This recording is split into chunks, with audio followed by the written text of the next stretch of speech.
De l'Inde au Pakistan, il n'y a qu'une frontière à franchir. Le Pakistan qui reste un pays peu connu finalement. Il est à l'honneur en France. La Fondation Alliance Française nous propose un festival pour redécouvrir le Pakistan au travers de sa culture.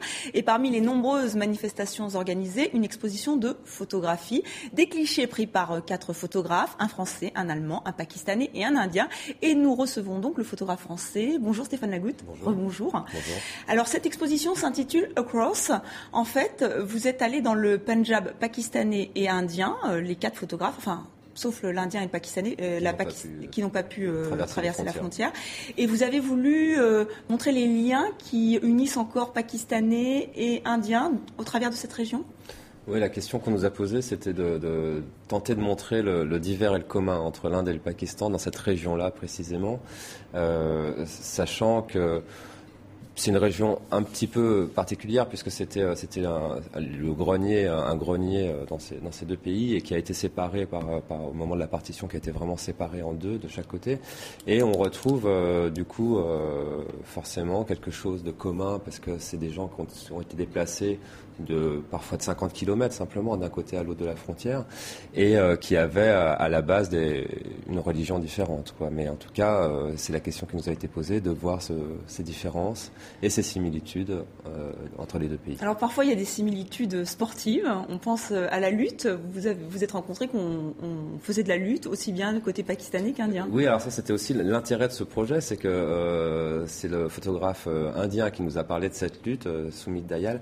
Il était arrivé un petit peu avant nous à Amritsar, dans la grande ville de la région, et il a été tombé là-dessus et il nous en a parlé parce qu'effectivement c'est une lutte traditionnelle qu'on retrouve des 2 côtés. Alors lui, n'ayant pas pu franchir la frontière ensuite pour nous accompagner, nous a missionné pour aller retrouver cette lutte au Pakistan. Alors là, c'est une photo au Pakistan, mais on a des images à peu près similaires en Inde, sauf qu'en phase 2, là, on était dans un shrine, dans un temple proche de tombeaux soufis, en fait. La religion est omniprésente, on va y revenir dans un instant, mais a priori, partout, oui. c'est... Oui. Alors chez les Indiens, on trouve les mêmes images à peu près, avec en face des Hanuman dessinés ou d'autres formes de divinités. Alors un mot de ces personnes, parce qu'il y a un temps fort vraiment dans cette exposition où on voit des portraits. Alors c'est le photographe allemand qui a pris ces portraits, mais vous-même vous êtes allé à la rencontre de ceux qui ont vécu cette partition entre l'Inde et le Pakistan. Là, c'était vraiment un moment important dans votre travail. Oui, on s'est dit qu'il fallait parler un petit peu de la vie quotidienne d'un côté, donc par la lutte ou par d'autres choses qu'on a pu croiser, mais on s'est dit qu'il fallait parler de la partition. Et pour parler de la partition elle-même, la seule solution qu'on ait trouvée, c'est de aller à la rencontre de ces personnes âgées.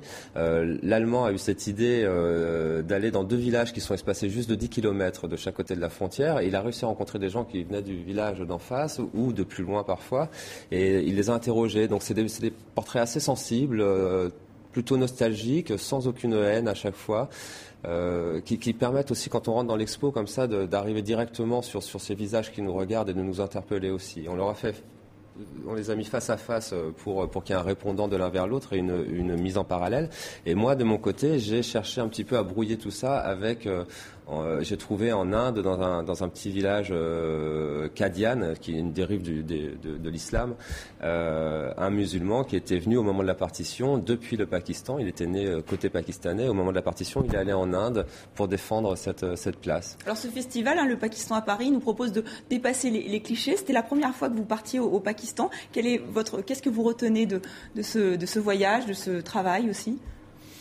Un plaisir déjà de pouvoir passer un peu plus de 2-3 jours, comme on le fait souvent pour la presse quand on a des travaux à faire. Donc là, c'était quand même sur un mois, donc ça permettait de s'immerger un petit peu plus.